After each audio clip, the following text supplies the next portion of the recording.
EM/SSGD. Today's my project is on sex education. These words like condom, penis, porn and all that may be found very awkward by many of you. But in this time of revolution, when our society is highly influenced by Western culture, these words must not be set aside by any of responsible person of our society.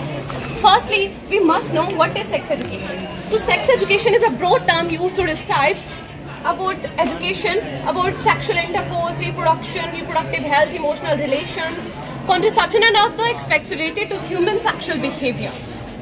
Now, I would show you some statistics data related to sex education. 60% of the young people were first exposed to pornography at the age of 14 or younger.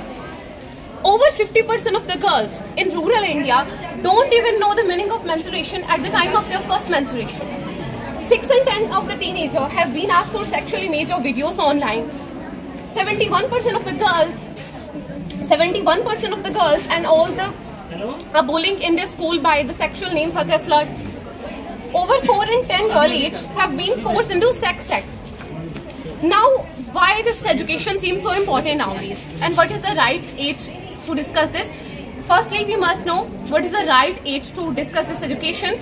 So, it is never too early to discuss this education. At the age of 2 to 4 years, we must tell our children about the good touch, bad touch, when and how to say no. And at the age of 5 to 8 years, we must tell the children about the dating, crushes, and other physical relationships.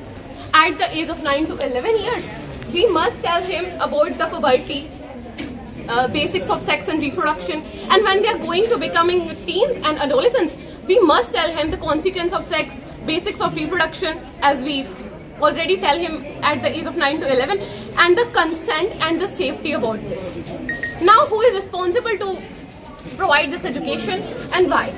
So, according to Dr. Sol Gordon, parents are the sex educator of their children, whether they do it well or badly.